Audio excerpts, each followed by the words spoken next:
একত্রিত হয়েছি। আপনারা ইতিমধ্যেই আমাদের বক্তব্যের সারবস্তু আপনাদের হাতে পেয়েছেন।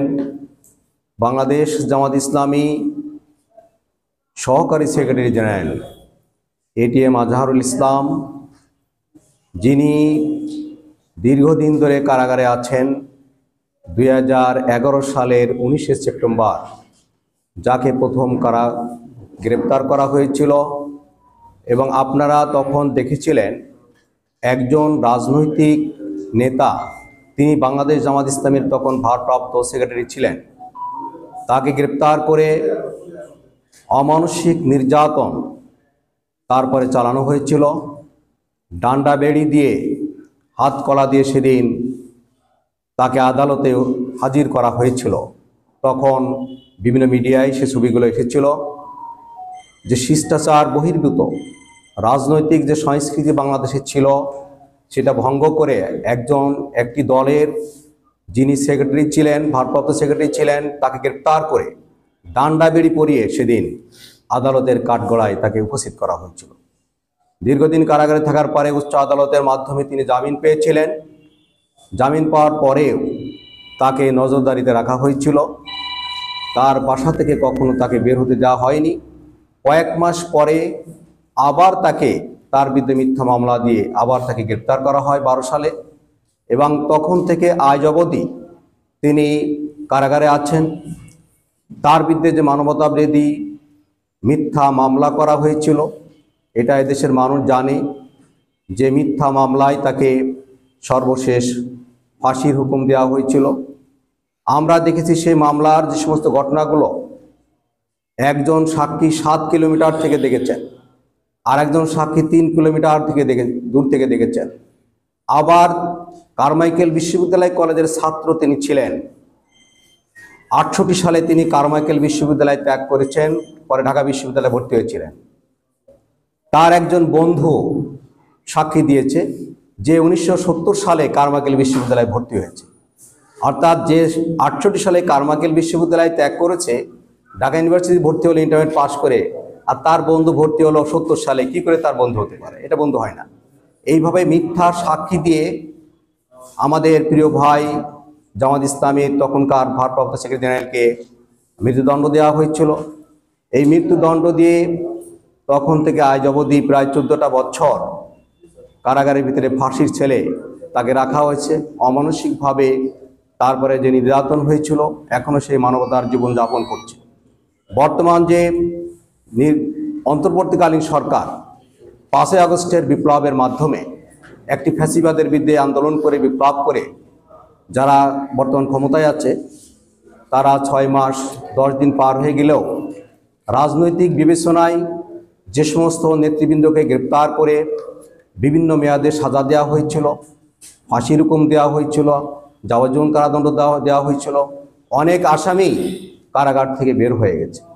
কিন্তু আমাদের প্রিয় নেতা এটিএম আজহারুল ইসলাম এখনও কারাগারে আছে।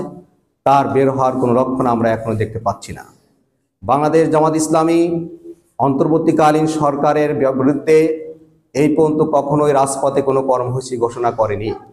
কিন্তু আমাদের প্রিয় নেতার মুক্তির দাবিতে বাংলাদেশ জামাত ইসলামী আজকে 18 তারিখ দেশব্যাপী বিক্ষোভ সমাবেশ এবং মিছিলের কর্মসূচি ঘোষণা করেছে। সেই কর্মসূচি আমরা যশোরে, আমরা 2টা কারণে এখানে আপনাদের সামনে বক্তব্য দিচ্ছি। একটা হচ্ছে আজকে যশোরে বাংলাদেশ জাতীয়তাবাদী দলের একটি রাজনৈতিক সমাবেশ আছে টাউন হলে।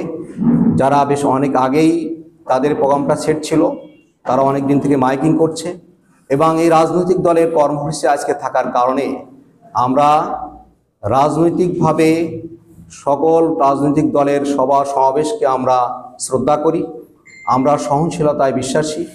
আমরা বিএনপির ভাইদের সাথেও কথা বলেছি, তাদের পরামর্শও নিয়েছি, এবং এই প্রোগ্রামটা আমরা শিফট করে আগামীকাল করব। এই করতে যে আমাদের আমিরে জামাতের পারমিশনও নিতে হয়েছে। সারা দেশব্যাপী কিন্তু আজকে আজহার মুক্তির দাবিতে সমাবেশ এবং মিছিল হবে সকল মহানগরী এবং সকল জেলা শহরে। আমরা সেটা আমিরে জামাতের অনুমোদন নিয়ে আগামীকাল বিকাল 3টায় যশোর মুন্সি মেহেরুল্লাহ ময়দান, যেটা টাউন হল ময়দান হিসেবে অনেকের কাছে পরিচিত, এই ময়দানে আগামীকাল বিকাল 3টায় আমরা এটিএম আজহারবার মুক্তির দাবিতে বিক্ষোভ সমাবেশ এবং এখান থেকে পরবর্তীতে মিছিল হবে। সেই মিছিল সমাবেশকে বাস্তবায়নের জন্য যশোরের সর্বস্তরের জনগণকে আহ্বান করা হচ্ছে। আগামীকাল সকালে মাইকিং করা হবে, যাতে আমরা প্রোগ্রামটা সুন্দর এবং সফলভাবে করতে পারি। আমাদের সাংবাদিক ভাইদের মাধ্যমে আরেকটি ঘটনা এখনই আমার কাছে আসলো, যে কারাগারে থাকাকালীনই এটিএম আজহারবার স্ত্রী ইন্তেকাল হয়েছে। কারাগারে থাকাকালীন তার স্ত্রী ইন্তেকাল হয়েছে। তো যাই হোক, একটা পারিবারিকভাবেও তিনি একটা কঠিন অবস্থার মধ্যে আছেন, কিন্তু আজ অবধি অন্তর্বর্তীকালীন সরকারের মাধ্যমে আমি আগেই বলেছি, অনেক রাজনৈতিক নেতৃবৃন্দ অনেকে মুক্তি পেয়েছে, কিন্তু জামাত ইসলামের মতো একটি দল যারা সুসংগঠিত এবং বিগত 15 বছর ধরে বাংলাদেশে রাজনৈতিক দল হিসেবে সবথেকে বেশি নির্যাতিত নিপীড়িত দল হচ্ছে বাংলাদেশ জামাত ইসলামী। সেটা আপনারা জানেন। জামাত ইসলামের শীর্ষ পর্যায়ে 9 জন নেতাকে কারাগারের ভিতরে 4 জন ইন্তেকাল করেছে, 5 জনকে পরিকল্পিতভাবে ফাঁসি দেওয়া হয়েছে। জামাতের শত শত কর্মীদেরকে হত্যা করা হয়েছে। হাজার হাজার মামলার মাধ্যমে লক্ষ লক্ষ কর্মীদের ভিতরে তারা মামলা দিয়েছিল। জামাত ইসলামের কেন্দ্রীয় অফিস থেকে ইউনিয়ন অফিস পর্যন্ত সকল অফিস দীর্ঘ 15 বছর ধরে সিলগালা করে রাখা হয়েছিল। এই নির্যাতন নিপীড়নের মাধ্যমে মানুষের মধ্যে যে ক্ষোভের বহিঃপ্রকাশ, সেটা 5ই আগস্টের মাধ্যমে আমরা দেখতে পেয়েছি। গোটা জাতির তরুণ যারা, গোটা জাতিকে তারা ঐক্যবদ্ধ করে ফ্যাসিবাদ মুক্ত করেছে বাংলাদেশকে। আমরা চাই সুন্দর একটি পরিবেশ, কাজে আমরা আমাদের নেতাকে মুক্তি চাই। নেতার মুক্তির দাবিতে আমরা সমাবেশ করছি, মিছিল করছি। আমি সাংবাদিক ভাইদের মাধ্যমে আমাদের এই নিউজটা যাতে গোটা জাতির সামনে তাদের পত্রিকার মাধ্যমে তুলে ধরা হয়, সে আহ্বান করছি। সবাইকে ধন্যবাদ জানিয়ে আমার বক্তব্য শেষ করছি। আল্লাহ হাফেজ।